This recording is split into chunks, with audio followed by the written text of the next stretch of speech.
Good morning, and thank you for joining us for today's Daily Market Outlook. Joining me today is Emily from our trading room to tell us more about the recent developments. Emily?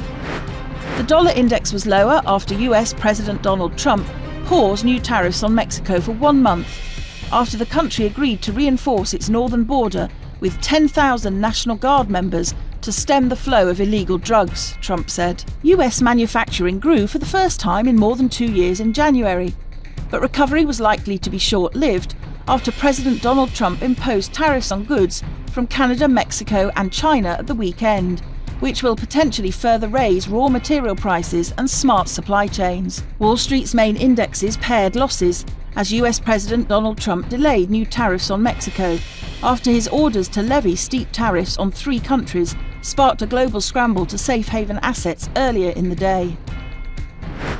The dollar-yen pair edged lower in the last session.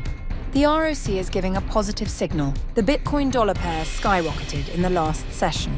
The stochastic indicator is giving a negative signal. Gold prices skyrocketed in the last session. The ROC is giving a positive signal. Crude oil prices plummeted in the last session. The RSI is giving a negative signal. The economic calendar in the coming days is rich with data releases that could impact the market.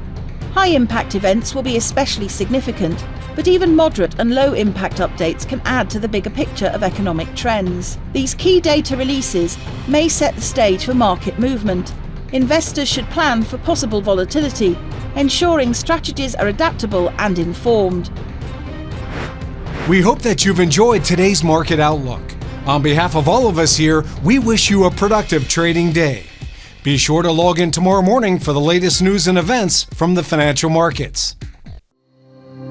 Your trusted choice in online trading.